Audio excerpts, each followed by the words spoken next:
Quick question: can everyone see my packet tracer screen? Yeah, I see Yeah. it. Okay, sounds Yes. good. So today, I want you to think of a routing table as a menu in a Professor, your restaurant. mic sounds Oh, let's see. 1 second. Turn off my mic is should be okay. Nobody can hear me. I mean, we We can hear you, but it was a little muffled. Oh, okay. Can you hear me now? Can A can little bit. hmm? It's laggy. Oh, maybe it's laggy because I'm in a public place or whatever. Um, let me just see. Let me just see something. Let me move over here. Let me move to another place. Okay, I'm in a corner right here.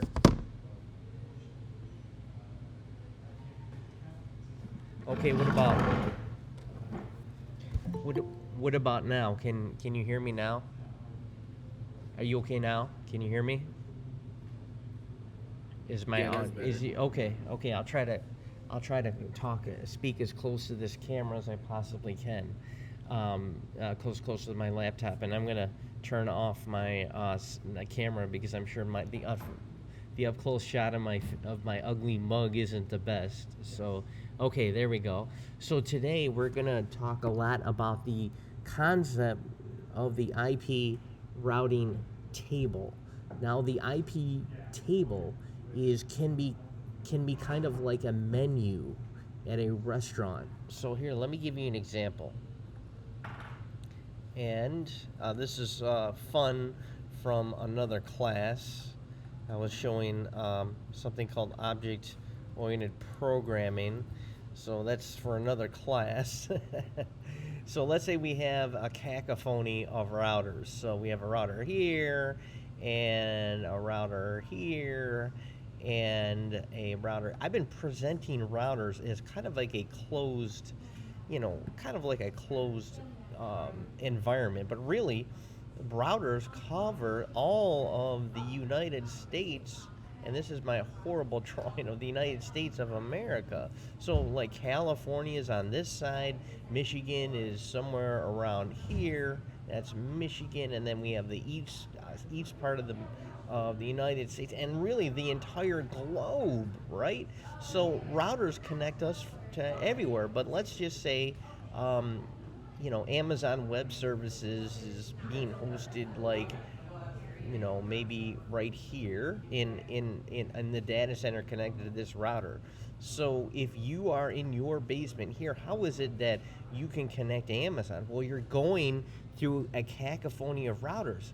But how does, for example, the IP packet know to go this way as opposed to this way, or as opposed to any intervening routers in between?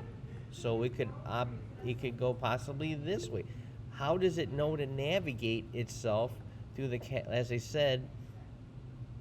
Yeah, Kenny, it's being delayed. It's being delayed, so you're not tripping. But what I'm doing here, I'm kind of recording this, so unfortunately, you're going to have to reference this recording later on today, and I do apologize. But really, there's nothing much that I can do about this. So, anyways, so let me ask you this: how is it that the packet knows which way to go, and it knows which way to go through the concept of routing routing tables? So the routing table will actually, it will start off with showing the particular route, but it no more than that, it shows how it learned the route here. It starts off with this, and then it looks at the route, and then it gives more information about the route. So let's give an example. So we have a couple of routers right here. Let me drag it and let me make it bigger. very quickly. And hold on just a second. So we have a couple routers here, and let me connect them up. I will use a fiber cable right here. So I'll connect fast Ethernet 4.0 to 4.0 right there, and we know that's fiber because we can look at the router and go to the physical, and we can see that this is FFE. We can click on this, and we can see that it is fiber connection. And please, everyone, please, can we please get join on time, because this is really distracting, me having to let everyone in one on one. Anyways, so we have this, but anyways, we want to we can see that this is a fiber connection, fiber media right there. So if we to connect these two, we need to grab the fiber connection. So here, let's go ahead and connect a switch to here. And let's grab another switch. And let's grab a PC.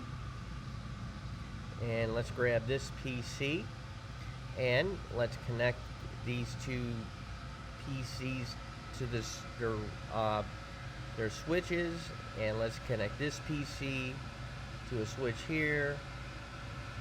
Okay, we can do this, and then we can connect this router to this PC to this switch, and this switch to this router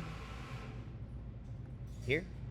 And let's go ahead and put IP addresses on here. Let's not worry about subnetting right now. Let's do 192.168.1.0/24. This will be 200.1.1.0/24. This will be 192.168.4.0/24. And I have to let somebody into this meeting again. Okay, here we go. And let's configure the IP addresses here. So again, we go into this router, go to command line interface. Whenever we're presented with a question, we type no, and this gives us in the command line interface. Let's go ahead and configure the IP addresses. So let's make this the .1. So I can put .1 here and .1 here, and let's give this one .2 here, and we'll give this one .1, and we'll give this one .2, and we'll give this one .2 as well. Again, so let's go here, and we have to get into enable mode, and we have to get to the global configuration mode, configure terminal. Hopefully everyone is keeping up, and we'll start with interface F00, and we will have to provide an IP address for this. So this is IP address 192.168.1.1, and we're not subnetting. We're doing a classful C subnet mask. Let's do this side here. Let's do this side. And did I do a no shut? Let me make sure I did. I don't think I did. So anytime I don't do a no shut, feel free to remind me.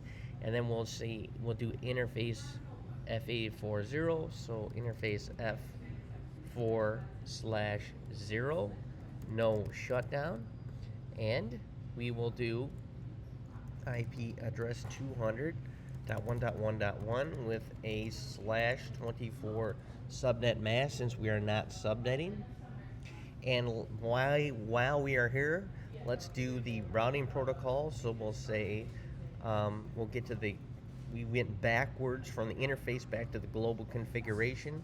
So we'll do router RIP, and then we'll route the two networks to attached networks, 192.168.1.0 and network 200.1.1.0. And that's it. We're gonna type in end, and we're done. Professor? Yes. Okay. I have a quick question. Sure. when would you want to use that version 2 that you were talking about?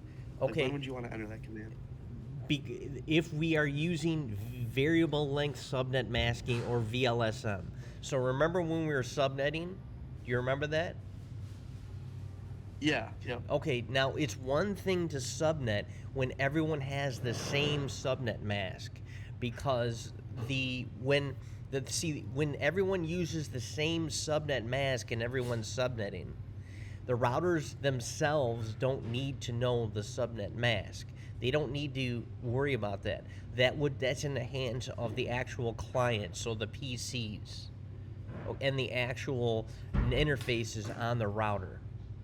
Okay, so RIP by default, just the vanilla RIP version 1, the one that was from the 60s, does not what is routing? Routing is simply the transmitting of information from one router to the other, as if you have two people on the white picket fence talking to each other, right? So if there is no irregularities, you don't need to send the subnet along with the route. All we're doing is sending the. So when I actually went here and I did network 192.168.1.0, that's all it sent was the network address, because that's all it needs to know. The interface, if the network address is, if the subnet is the same everywhere, okay, everything is fine. The interfaces themselves and the clients control the communication of the subnets. It's only when, for example, this, let's say this side was /27 and this side was /30. Okay, that's when we have a variable subnet mask. We're using VLSM. In the case of VLSM, then we need to use version 2, because version RIP v2, it multicasts the network and the subnet masks. Oh, all right. Thank you. I appreciate it. And the reason why we don't always use V2 is because we want to send out the minimal amount of information as possible. We want to do the least amount of work. So, for example, if we were just going to our friend's house to like help him, fix something, or help him, paint his bathroom or something like that, we wouldn't wear a tuxedo, right? Because it's too much work. It's stupid. It's the same thing with it's the same thing with routing. We only want to send the minimal amount of information. We only want to do a minimal amount of work. And if you're not running variable length subnet masking, there's no reason to run version 2. Just run the regular. But unfortunately, just so you know, since 1990, everything has been VLSM. So by default now, everything is VLSM. But I'm just giving you the basis so you're understanding how these things started.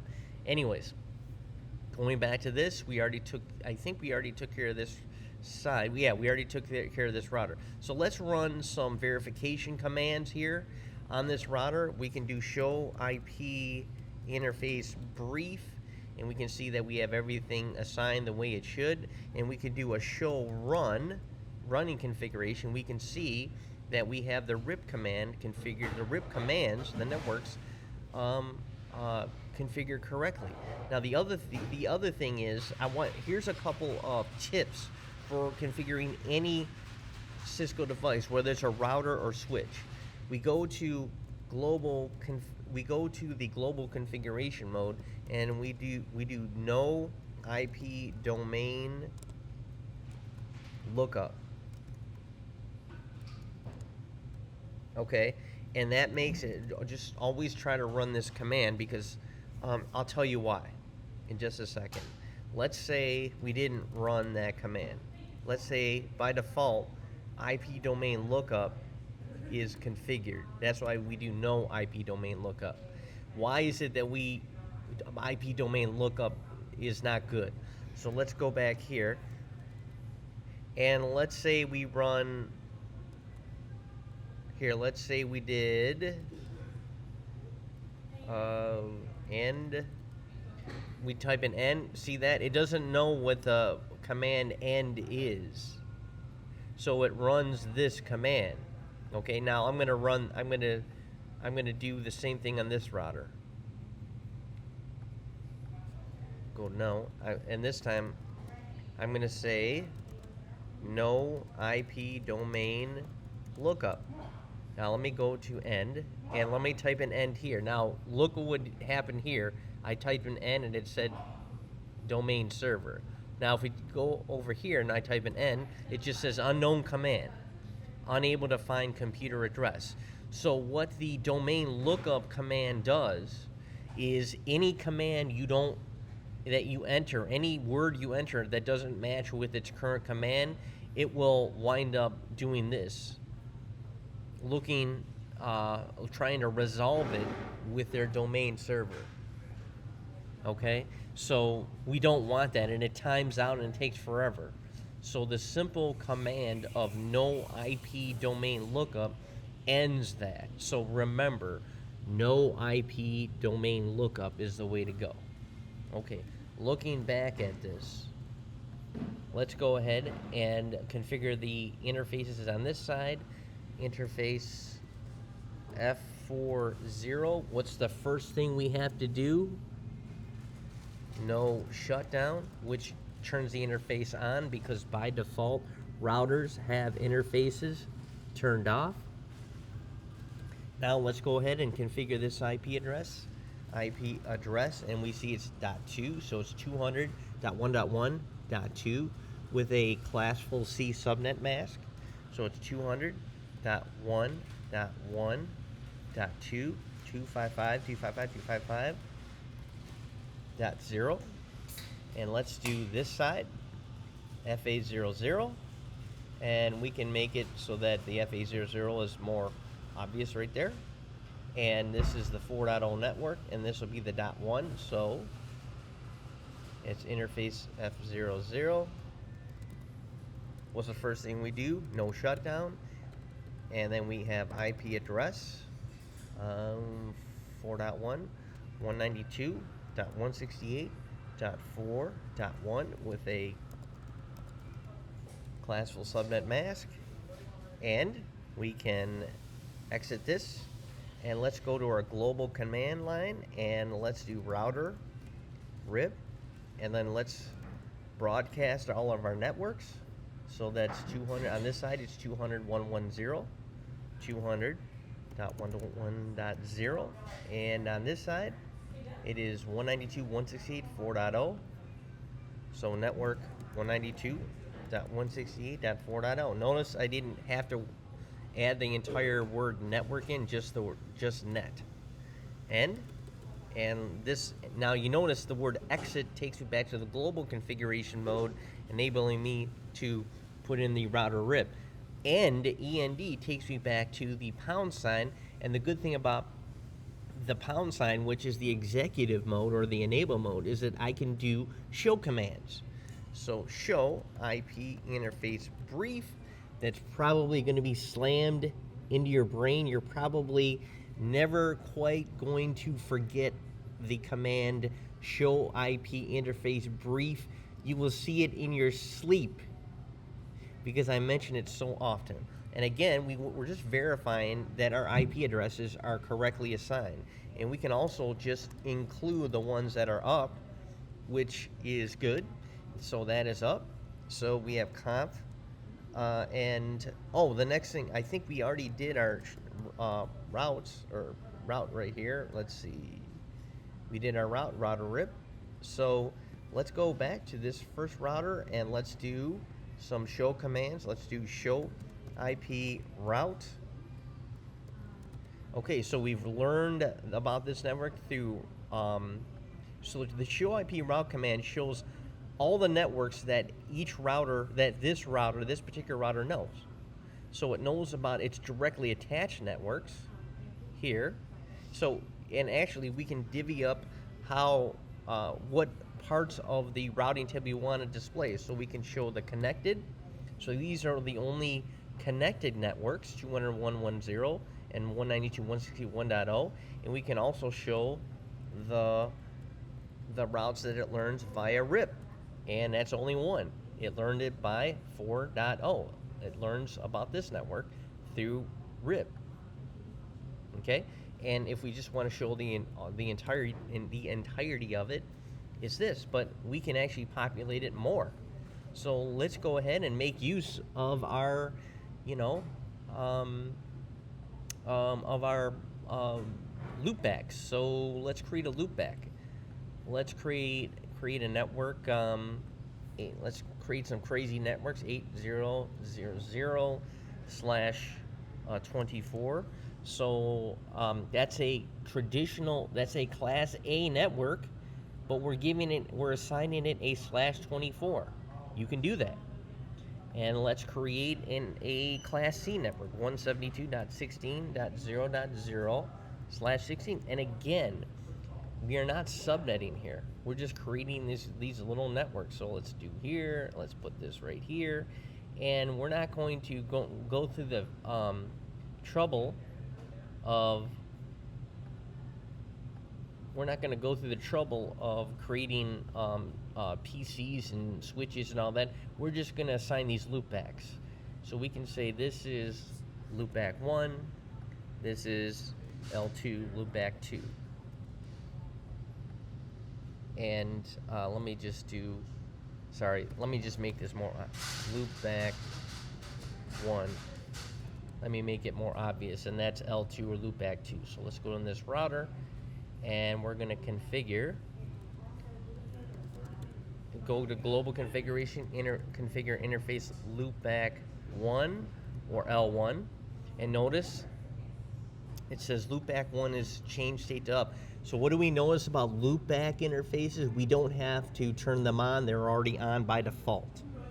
So let's give this an IP address consistent with this network, IP address 8.0.0.1, okay, with a 255.255.255.0 network.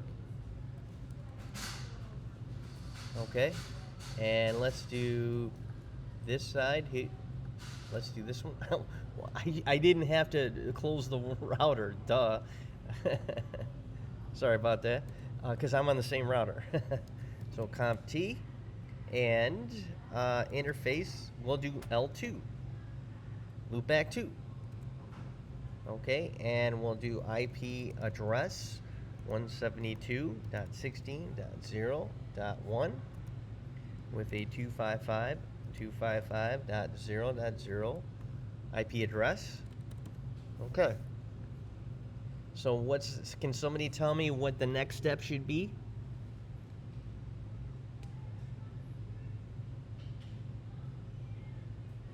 Well, the next step should be applying my routing protocols to include these networks. Okay, so let's do. Okay, so let's do configuration terminal, and let's go back to our router RIP, and let's do network 8.0.0. Notice this is just the classful network, and 170 network 172.16.0.0. We're just doing the classful networks. So let's see. Let's go here and let's do a show IP route, and we can see that it has learned about this network and via RIP, and it's learned about the 172.16 network via RIP, and it's learned about it's learned about the 4.0 network, again, that's this network, via RIP. Okay, and let's go ahead and ping this IP address, which was, I believe, 8.0.0.1. So ping 8.0.0.1, and it pings. But let's do the extended ping, because when we ping, it doesn't necessarily. We don't have to do the extended ping, because we can just ping from PC0, because PC0 is part of that interface. It's part of this entire network.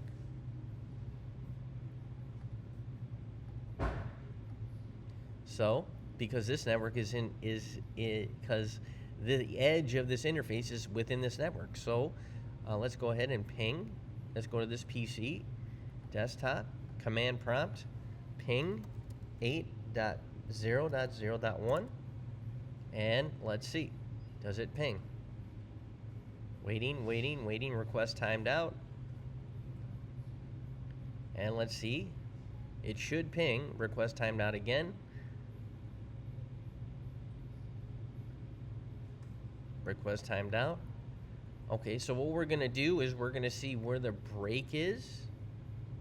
Okay, so again, let me just make sure that this IP address, let me do a show IP interface brief, and that is 8.0.0.1. So let's go ahead back to this, and let's ping the default gateway 192.168.1.1.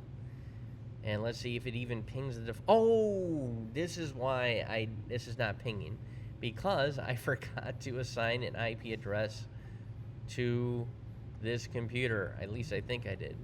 Yes, I did not. So let's give this one 192.168.1.2, and we're not subnetting, so we don't have to worry about adjusting our subnet mask. And our default gateway is 192.168.1.1. Okay, so now let's see if we can ping, at least ping the default gateway, and let's see if we can ping out here. Oops. Let's see if we can ping this interface right here. I don't know why I clicked that button. I just did. So that is 200.1.1.1, and it's pinging. Now let's try to ping here, 200.1.1.2, and let's try to ping. Now we can ping the loopback here of 8.0.0.0.1. Ping 8.0.0.1, and it pings. Okay, and if everyone knows, I did not even assign an IP address on here. There's just no need, because as long as we can get to this other side, we know that as long as we have everything here configured, we'll be able to configure it. But got a quick question, and this is important. Once I added loopbacks and other networks on this side, I simply programmed them on this side. Now, why didn't I have to program it on this side? And the answer is that's not what routing protocols do. A routing protocol means that, this is what we call a dynamic routing protocol. And the examples we've been using is RIP and RIP v2. Dynamic routing protocols are what we call neighbor to neighbor. So all we do is we simply program directly attached routes. That's it. So when we program the RIP networks on this side, we just program the networks that are attached to it, 192.168.1.0, and the networks attached, and then 201.1.0, and that's it. For this router, all we do is we configure the directly attached networks, 201.1.0, 172.16.0.0, 192.168.4.0, and 8.0.0.0.0. And what happens is, hopefully everyone can see what I'm doing, is that the routers actually, they broadcast each other's directly attached networks. So again, let's say we go ahead and attach another router, router here, and Let's get our different connections. Let's connect the serial cable, serial 20 here. And notice I'm attaching serial 20 to serial 20. And let's see, this means that we can give this network a 1.1.1.0/24. And we'll give, let's see, we can give this network here, we'll give this one 9.0.0/24. Okay. Let me just see. So this will go here, and this will be on this side. And what I can do is I can make a loop back. This will be .1, and I'm not going to worry about bringing other stuff here. So we have to go on this side, and then this will be .2 on this side. So this interface right here, serial 20, this will be 1111 for the heck of it. So configuration terminal, and let's see, interface serial 2/0, no shutdown, IP address 1.1.1.255.255.255.0, end. We can do a show IP interface brief just to make sure that I have the correct address assigned. Now we have to do let's go back to global configuration, and let's go and assign the network 100. Notice that even though we have a /24 mask, okay, we are assigning the classful network, which is /8. So we're doing 1000. That is the classful network address. End.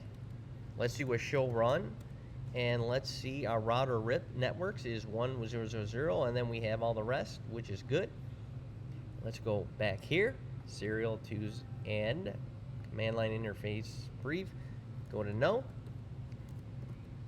and then global configuration, and let's do no IP domain lookup. For the heck of it, I just felt like doing it, but that might be a requirement on when you're configuring a router professionally on the job.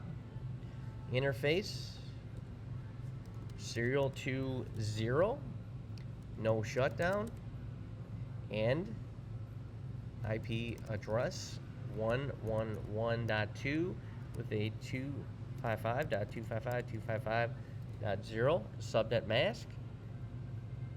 And let's configure this side. Let's do a loop back because I am too lazy to do anything else. Interface L1, and IP address is 9.0.0.1 with a 255.255.255.0 subnet mask. Okay, and now we have what's the next step, do you think?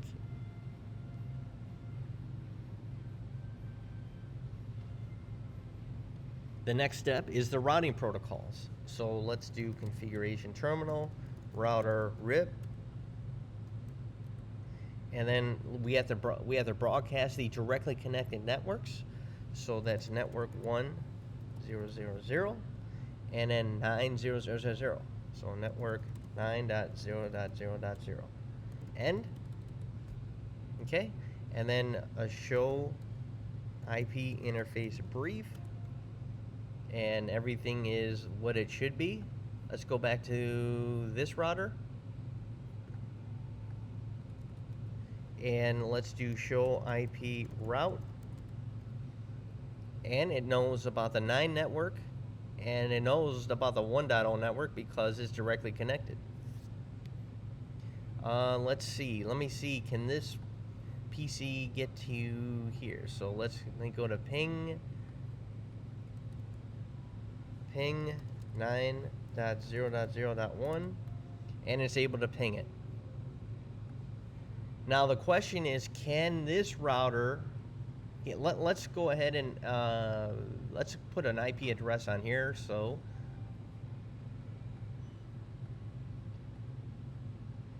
we have, let's see, 192.168.4.2.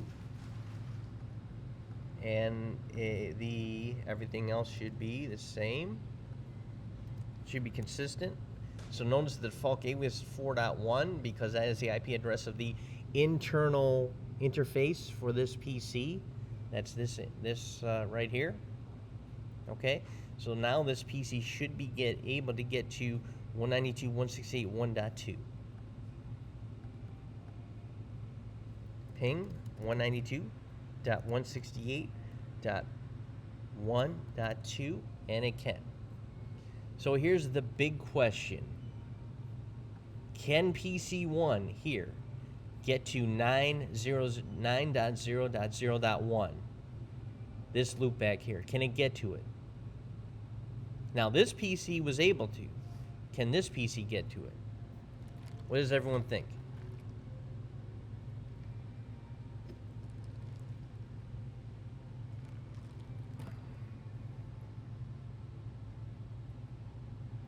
The answer is yes.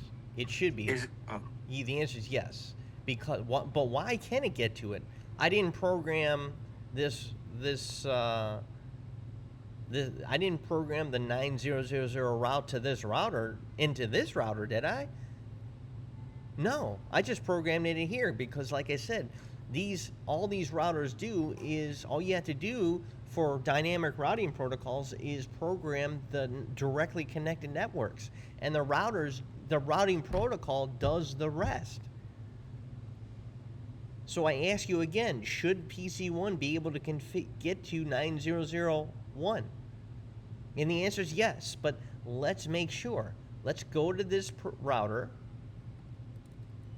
enable. Is there a show command that you can think of that can let us know whether or not this router knows about this network? What do you guys think?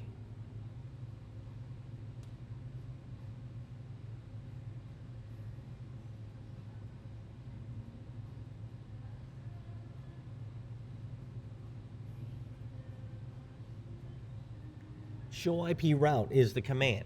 So let me type it in. Show IP route. And it does. It knows about the 900 network via RIP. Now let's go ahead, ping it. Ping 9.0.0.1, and it can ping it.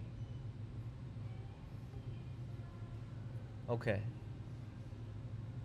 All right. So, do you guys want me to save this topology? Yes. Okay, let me go ahead. Okay, save it. And I want to save it in 110, and I'll save it with today's date 10/30/25-1. And I can send it to everyone. Professor? Yes. I have a question. Sure. Sorry for interrupting. So what's the exactly difference between this analogy and the one that we did yesterday, that daily assignment? What's the difference? Yeah. Probably not much. I just wanted to I wanted to go over it again to solidify the knowledge. And the other thing is, in this case, we weren't doing VLSM like we did the other day, so we didn't need RIP. We don't need RIP v2. But the thing is, technically here we are subnetting. But Got it. You just want to make sure. yeah, but here we are kind of subnetting. But the reason why we don't need RIP v2 is because the /24 is one of the classful subnet masks. So we can understand that. So anyways, let's go ahead. I have already saved this, and I'm going to save it. Yes. And I want to talk about another type of routing. There is dynamic routing. Okay, but there's also something called static routing, and that is something that unfortunately you will have to know, because you're going to have to do a little bit of both in the real world. Okay, so static routing. So let's look at what a static route is. And again, this is routing, so it's going to populate the routing table. So, and we're running into a problem in which the Google Meet might shut down, so I'll let you know. So let's go ahead and just, let's grab some fiber optic cable and connect a fast Ethernet 4.0 to fast Ethernet 4.0. And let's grab a switch. And let's grab another switch. And I just want a couple of end interfaces, so no worries. So fast Ethernet 0 going into here, no worries. Okay, and let's go ahead and click on this. Go to the command line interface. Go to no. And somebody here has their mic on, so please, whoever it is, please mute yourself. Okay, anyways, it says our call ends in 14 minutes, so we will do our best. So we will go to enable configuration terminal, and let's go ahead and lay down our networks here: 200.1.1.0/24, 200.1.1.2, 200.1.2.0/24, 200.1.3.0/24. So we're not subnetting. We're just using classful networks right here just to keep things simple. So we are going to give interface F0/0 an IP address of 200.1.1.1 with a 255.255.255.0, and we're going to give this side its IP address. So, and then we're going to do a no shutdown. You guys got to be more vigilant at reminding me. So F4/0 no shutdown with an IP address of 200.1.1.2.1 with a 255.255.255.0.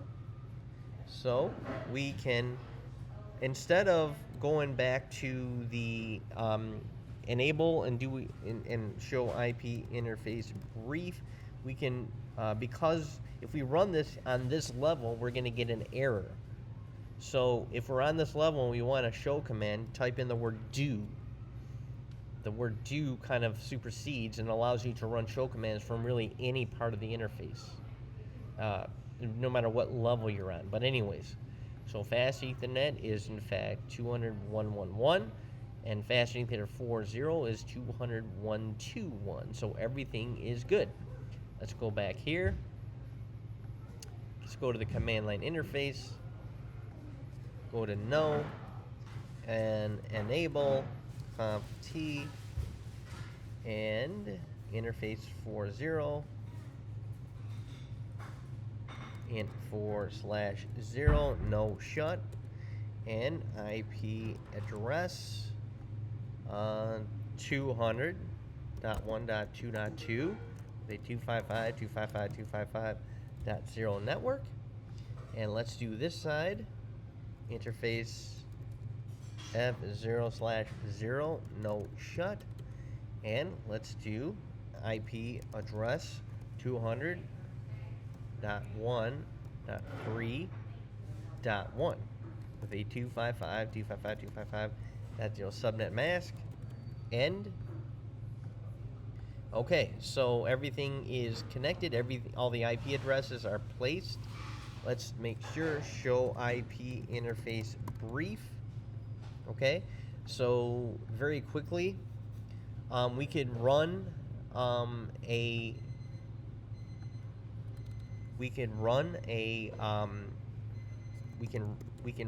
dynamic routing protocol. So we could go router RIP and then network 200.1.1.0 and then a network 202 end, show run, and we have our protocols right here, and configuration terminal, router RIP, net, 200.1.2.0. That's the directly connected network, and 3.0. N. We can do show IP route on this side, and we can see it's learned by the router, learn the RIP route here. Show IP route on this side, let's learn about the route. But let's utilize that's dynamic routing. Let's use static routing. So let's go back here, and let's remove our router, our dynamic routing protocol. So no router RIP. End. Let's do show IP route. Nothing. Just let's learn the directly connected routes. And let's do a show run. And we can see that there is no more router RIP information. Same here. Comp T, no router RIP, and it's the same situation. So we have no more routing tables. Let's do it, but let's create the routing tables with what we call static routing. Static routing is like manual. Manual or stick shift. Dynamic routing is auto shift, like a car. So some of you are like, well, wait a second. Why would we ever manually want to do anything? Because frankly, if we went back to that old topology, if you have a bunch of routers here, okay, and everything's connected dynamically, the beauty of dynamic routing is that if one route goes down, dynamic routing will automatically select another route. It's like your GPS.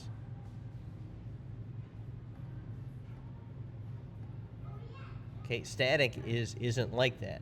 But let's demonstrate the idea of a static route.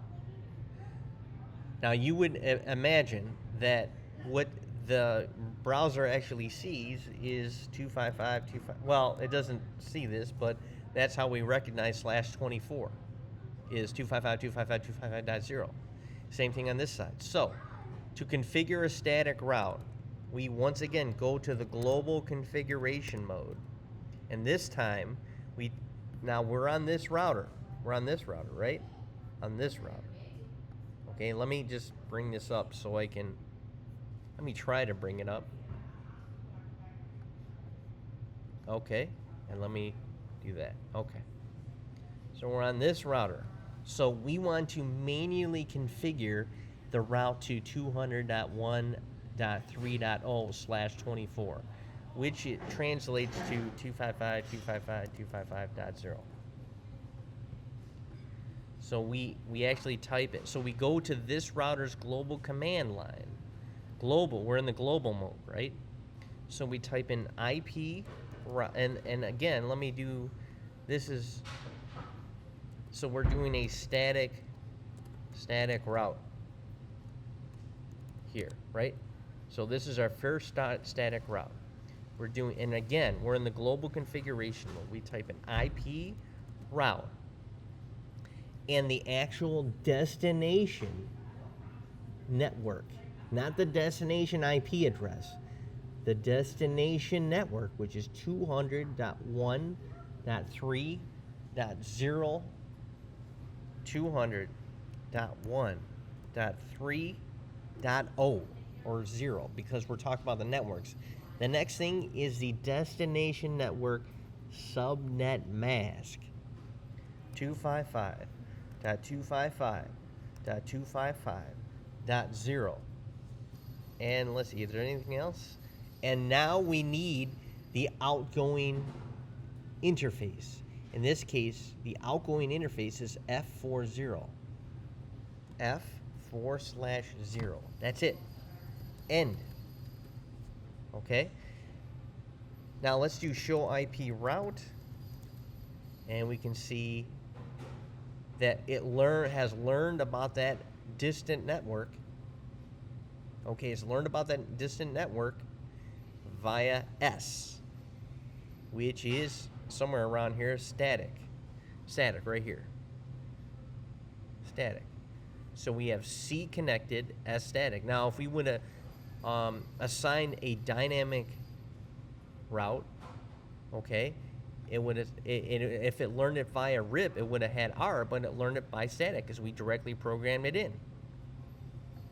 Now, can somebody tell me now, if there was a PC on this side, could it ping the other side? Could it ping this network? What do you think?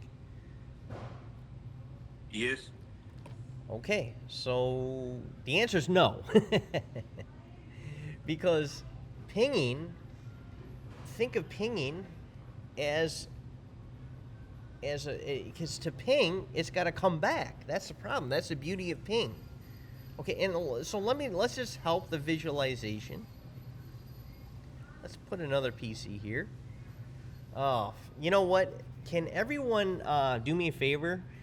I have to do that thing again. I have to cut the Google Meet and then let me rejoin, okay? I had to send you another Google Meet invitation. Is that okay? Okay. All right, sorry about that.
Hi again.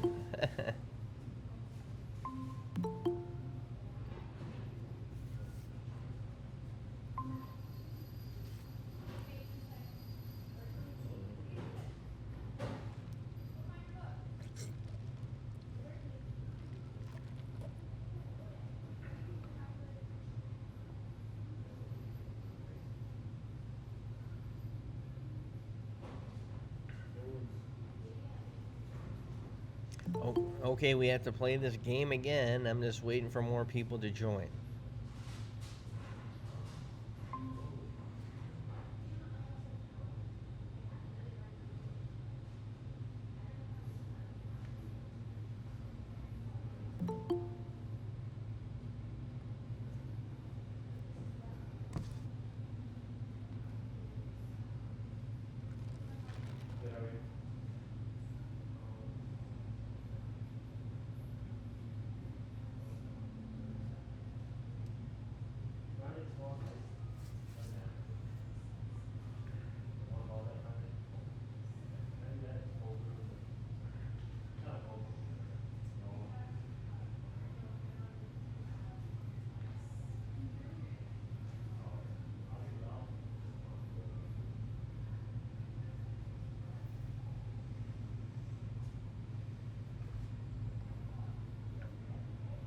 Okay, so I know people have to go to work and things, so I'm just going to start.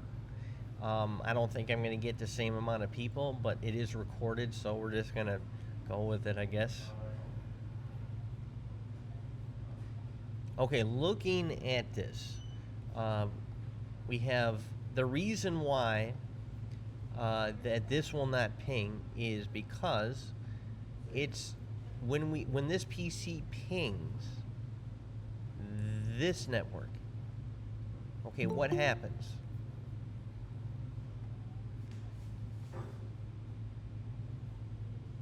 Oh, well, you know what? I think I shared the screen. Allow. Okay. Hopefully, everyone can see my screen. So, let me just exit this.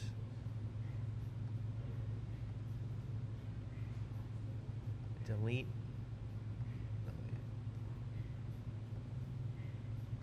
Okay, it's not deleting.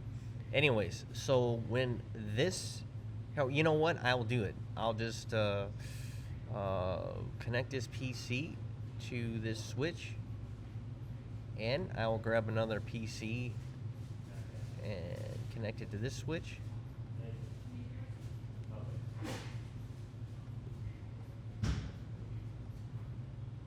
Okay, and let me put in the information.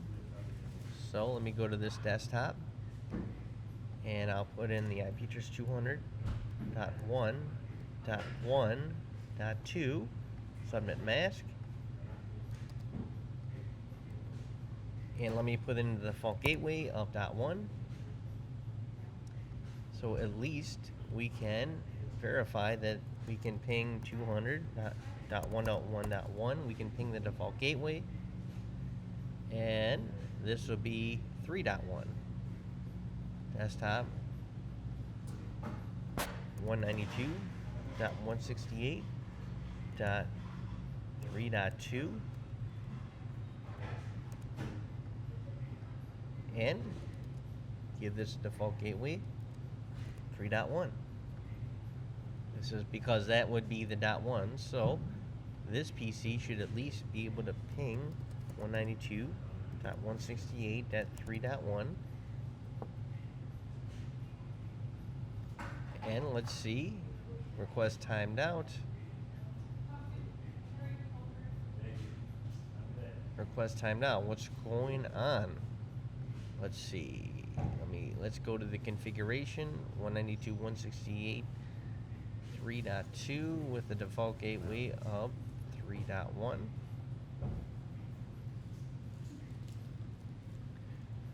And let's go to this, and let's go to the configuration 5.0 3.1. Oh, 200. I misconfigured. Oh, 200. That's what it was. 200.1.3.1. I was haste. 200.1.3.2. I was hasty in my configuration. .1. Okay, so ping 200.1.3.1, and it's able to ping. So we want to know, can we ping this side from this area? And the answer is no, because we've only configured the static IP on this side. So let's see what's happening. So ping 200.1.3.2, and the answer is no, it can't ping, because ping is a kind of like a rebound thing. So it goes this way, but the problem is the destination network has to return the response. So it's a send respond deal. So TCP/IP with ping, it requires the ability to send, but it also has to have the ability to receive the signal. So if you only have the manual routing configured on one side, or static routing, then it doesn't know how, the packet doesn't know how to get back. So here we go to this router, go to the CLI, and go to exit, and then we do IP route. And now from this router's perspective, we have to give it the destination network to this side so they can talk to each other. So IP route 200.1.1.0 with the destination subnet mask of 255.255.255.0, and then we have to give the outgoing interface, which is F40. F4/0 end. Now we can go back here and go to this PC and see if it pings. It should ping. The request will time out first, but then okay, so we can see that it pings, and then if we ping it again, we have 100%. Now let's go back to our routing table right here. Go to enable, and then do a show IP route, and we can see that again we have successfully configured this static route to this other network. Okay. Let's see if there's any more people trying to join. No other. So this is what I want everyone to understand. And I will assign everyone some daily homework. And that's about it for today.